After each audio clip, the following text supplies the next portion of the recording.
Okay, so we're on the play. Uh, I'll keep because there's a bunch of good cards, but not happy with the mana. Been drawing a lot of forests.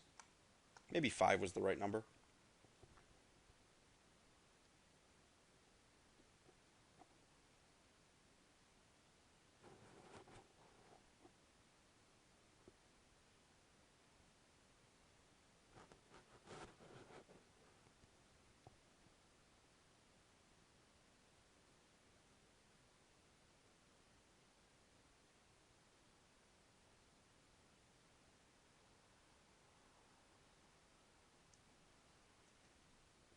Okay, so we're just going to start off on plains this game.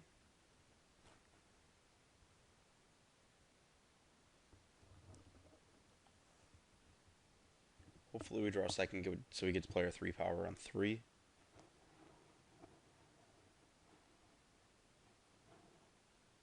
Uh-oh.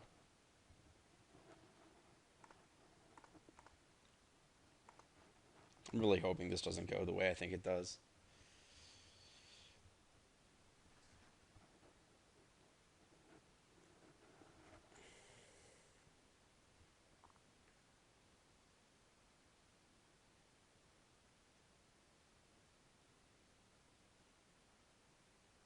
Okay. Not the way I thought it would go.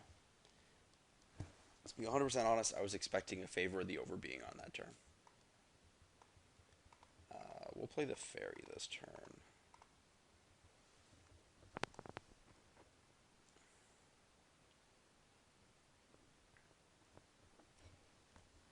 The question is whether I want to let him trade Viridian Wisp and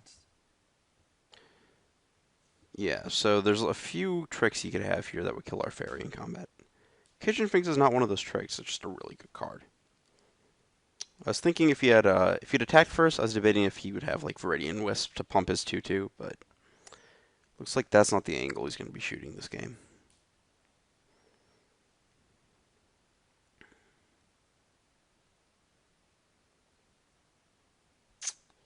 Well, that's definitely my play for the turn. And based on his play, I don't see a reason to um, actually get in there with the fairy if it's going to be blocking a 2/2. Trading 1 damage for 2 damage when he's kitchen finksing doesn't seem profitable.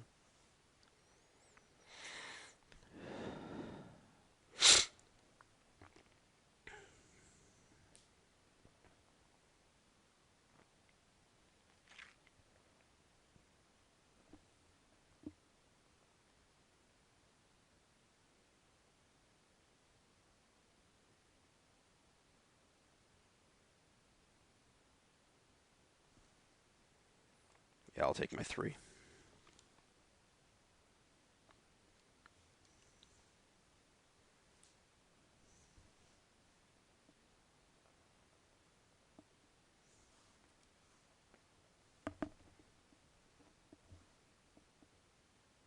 Okay. So I guess I tap that guy on principle.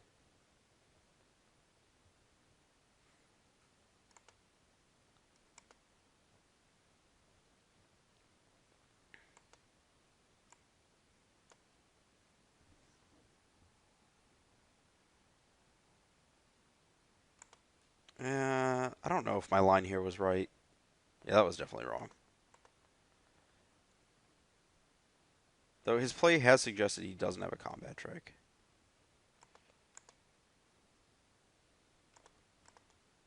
So this attack seems fine.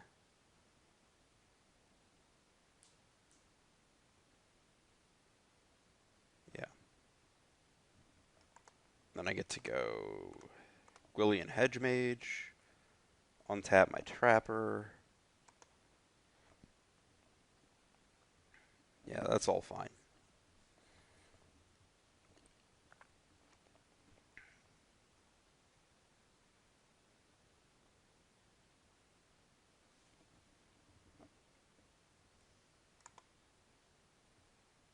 Then we just get to tap his Kitchen Finks.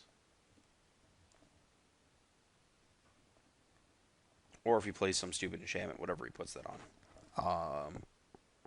There's Runes of the Deus he could put on that guy, which would make it a 3/3 Withered double strike trampler. If he wants to give, I guess if he makes Boggle Gift of the Lord, that would be kind of awkward. Yeah, just get out of here. None of that nonsense allowed here. The card's actually very powerful. It's just this 5 mana enchantment is the issue. A format with tappers. But if you ever stick it and hit them, they die real quick. I think I just take this and start a race.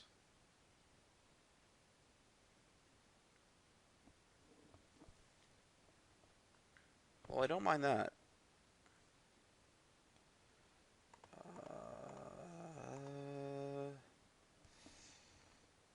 Yeah. I can't attack with the Ballynock guy. I'm okay with trading Somnomancer for Slippery Bogle.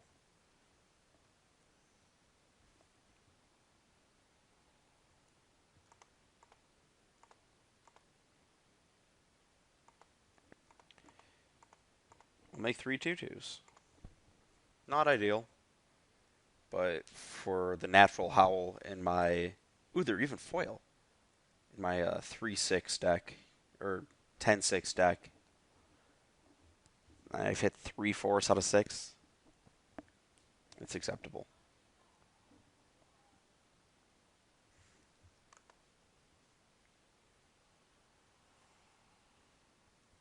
See, that's what he wanted to target with the runes, but it doesn't always work that way.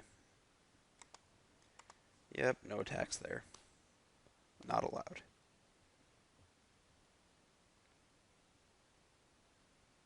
Absolutely none of that nonsense.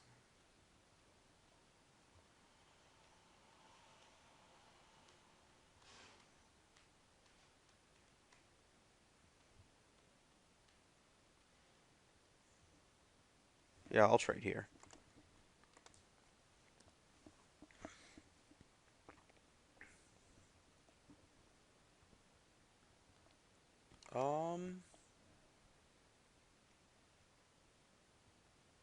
Yeah, that's right.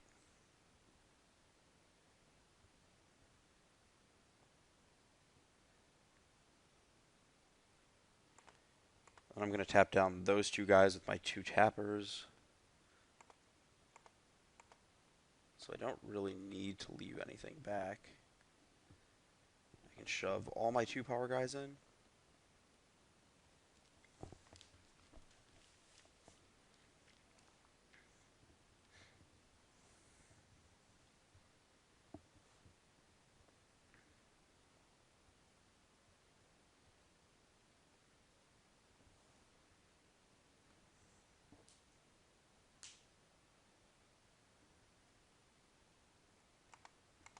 It's so messed up that Silkbind Fairy...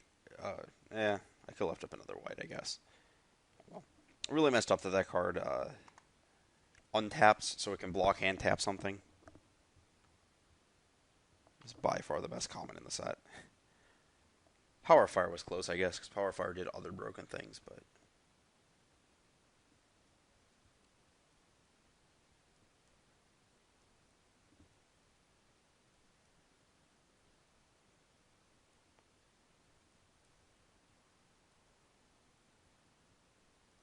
I still have this Twilight Shepherd.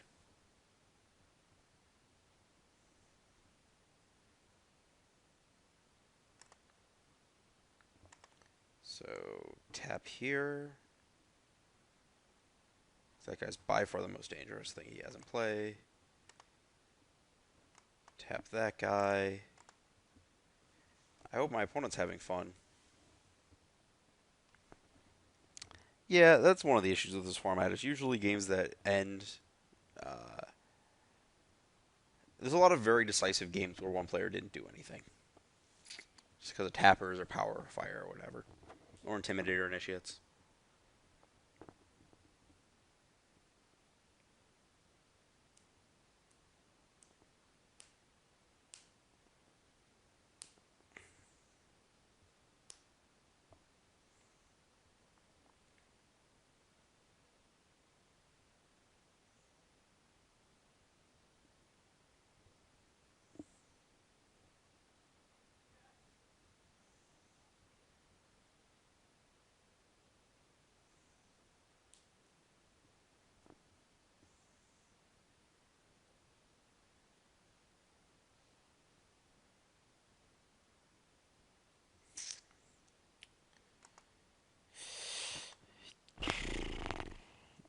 That's right.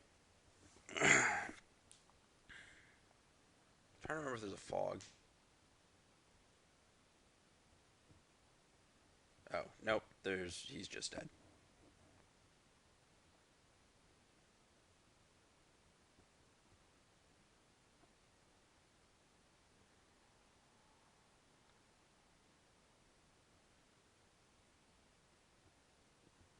I really wanted to show him the Twilight Shepherd. Oh well, he'll have to wait till game 2 to see it.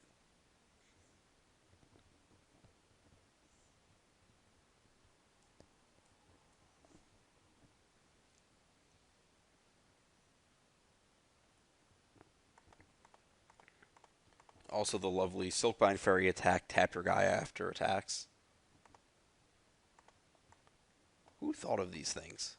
Whose idea was it that this was a good thing to have happen?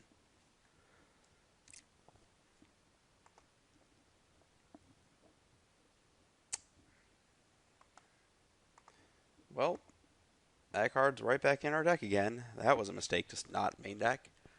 Um, keep boarding this card out because you can't play against the blue deck to save our life. Not that I mind. I'll probably board on this Hex Hunter over the Somnomancer just as a hedge against. He had Boggle in his deck, which makes me think that he probably has something that he wants to boggle. He also has runes. Maybe I should have the Spell Duster. It's also possible that last match I should have boarded in that 6-drop guy. The Woe Leecher. His hit is sweet. Oh man. It's not the foil one though.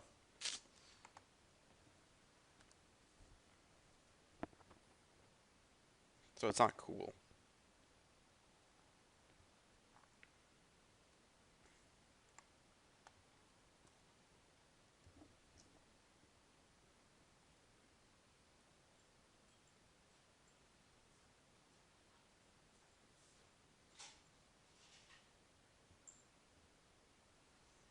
Yes. Didn't get Favor of the Overbeinged again. How lucky.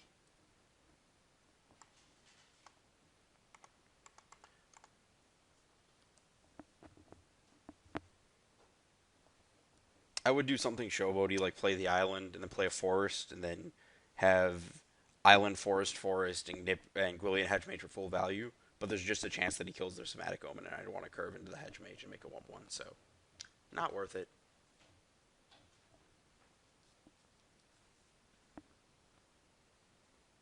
Yeah. I think it's time to go for full value here. Oh no, the guy gains forest walk? Oh well, what a jerk.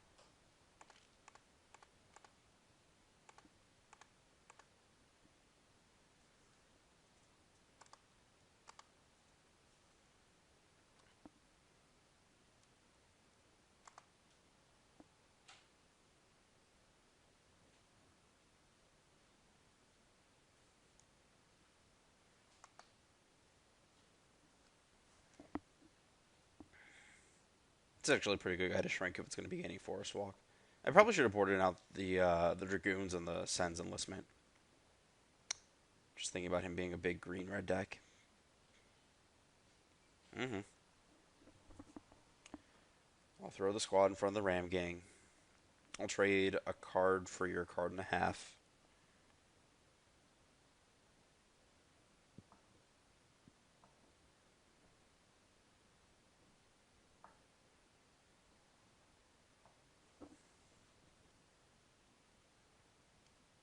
I guess if you go Scar, that's still trading a card for his card and a half.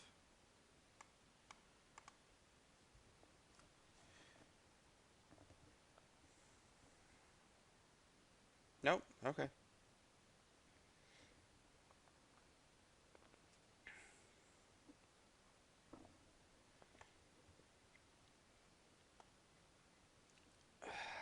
Now the question is the safe play where I can actually beat a runes. I'm gonna play as if he has a runes of the Deus because I feel like that's how I lose this game. Though this does extend into a removal spell, but I'm pretty sure he probably doesn't have that.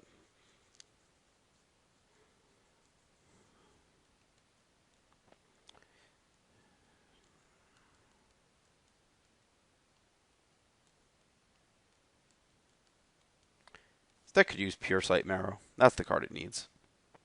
It's a 2 mana 2/2. Costs it's white blue hybrid with basically 1 mana to untap 1 mana on tap scry 1. You just exile instead of putting it on the bottom. I feel like I could use something that does something along those lines though. Can't be blocked by blue creatures. Well, none of these are blue creatures, so that's fine. Runes of the Deus is not lethal in one attack, so I'm okay with that. Ooh, that's a good one. I'm gonna play the medic though. Oh my god, tapping these lands is a pain. Okay, I should not have taken Prismatic Omen. Too hard to tap lands. Yeah, Fairy's not blocking anything. It could have It could have blocked the Bogle. Yeah, if he has no trick, it could have blocked the Bogle.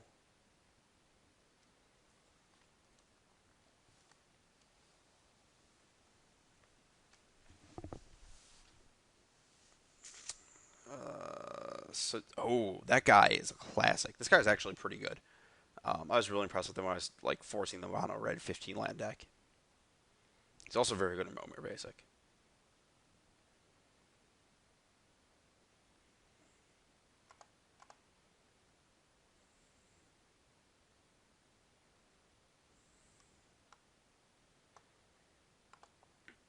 Um, white. Ravens run Dragoons. Sure.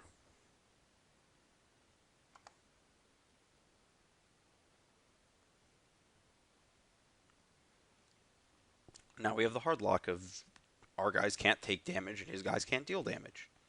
Perfect. Our hand's also pretty stacked.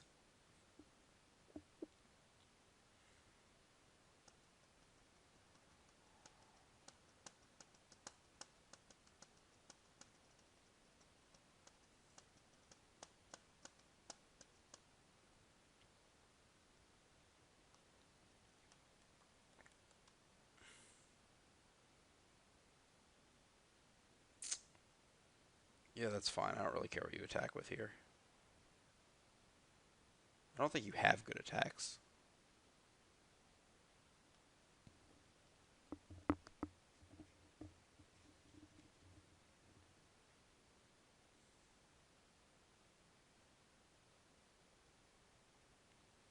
He has a bunch of 5 drops, I can tell you that. I can tell you that for sure.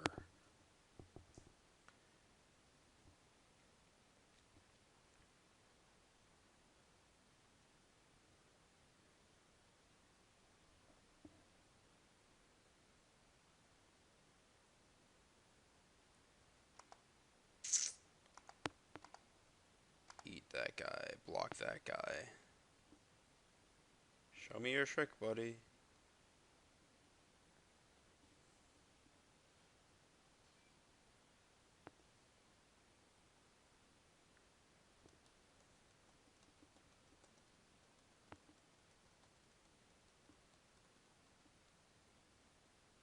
Snake form. That's cute. Sure.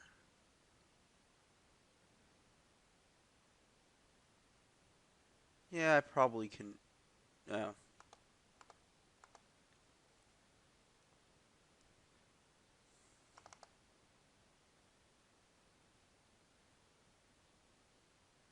Yeah, that accomplished a lot.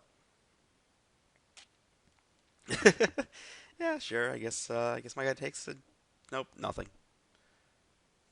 Just nothing.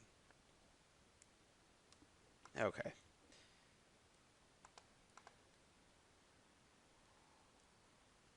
Yeah, this is where the game goes real downhill for him. Um, don't think I need to recumbent bliss anything, so I don't see a reason to do that.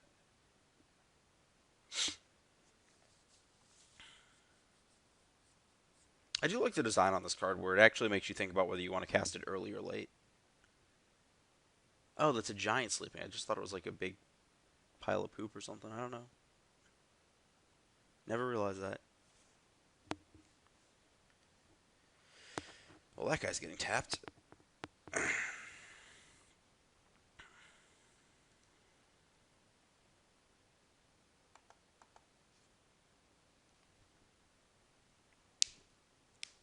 Okay.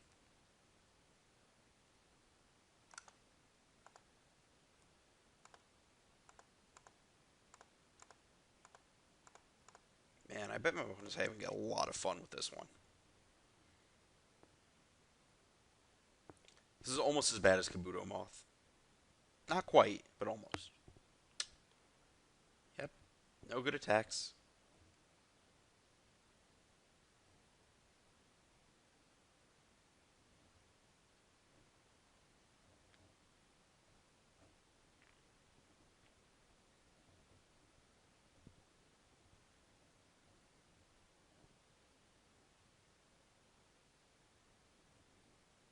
Yep.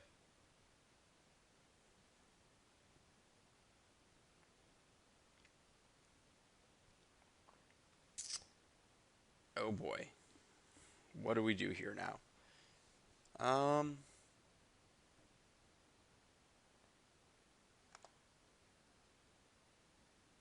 yeah, I should just play this slow.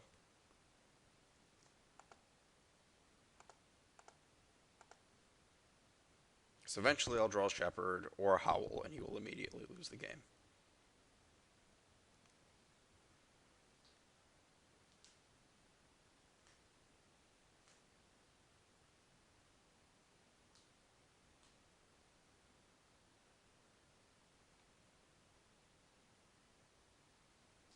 I just have to figure out what he's going to do that matters.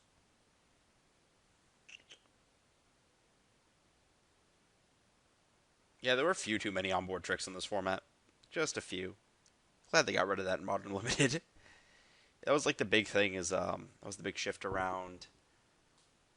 It was after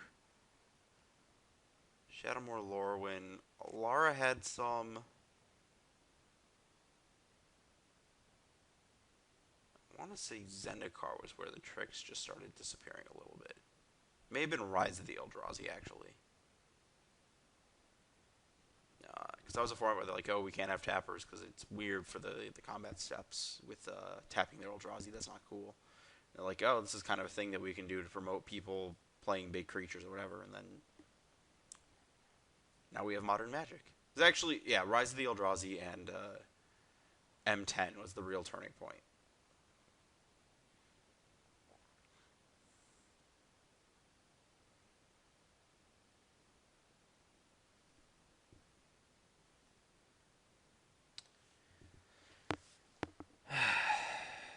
To figure out what do I do if he attacks anywhere?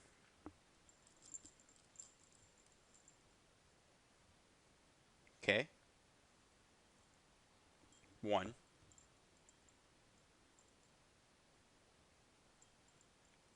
Crabapple Cohort. Okay.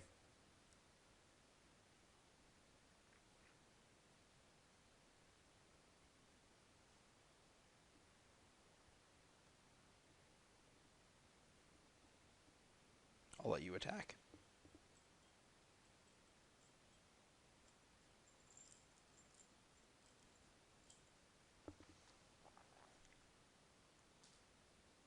Target me.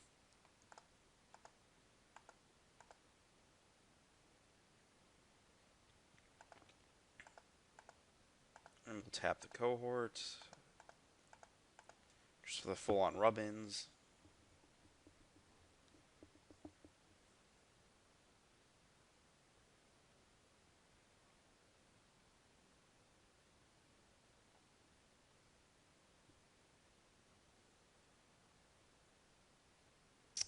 I was going to say I should probably try to win the game soon, but I don't really think I have to do that until I hit another mana.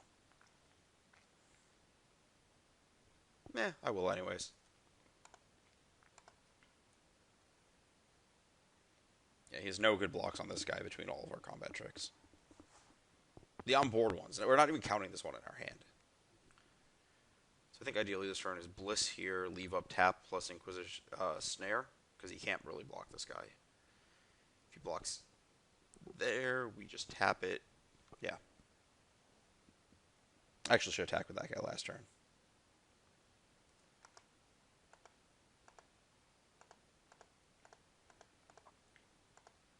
Bliss that guy.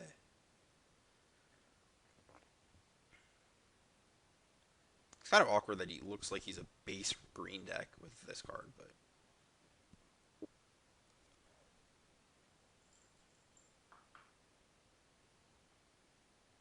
Shadowmoor Lorem was actually pretty good looking back on it.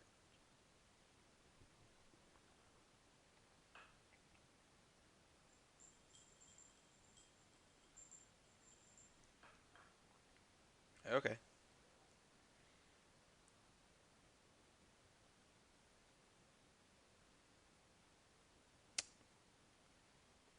Don't feel like that card accomplishes much.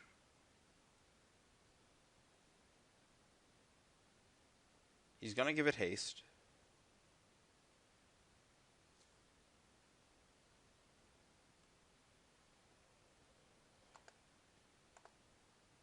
I, I do want to tap that for sure.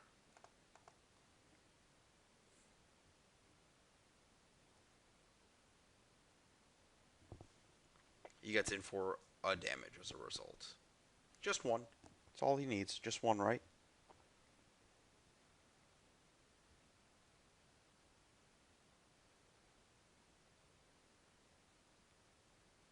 Interesting.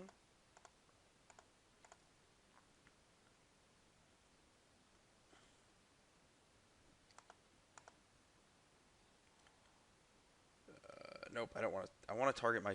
There we go. He dealt two.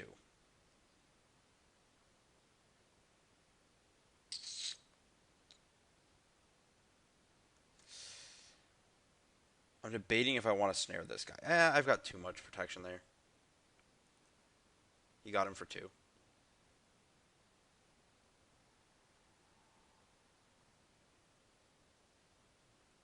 Oh.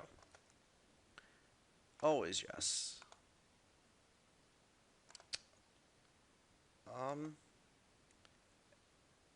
And the sad part is, my mana is still better just not casting my 6-drop Angel. Oh. He has one up? You didn't block? Okay.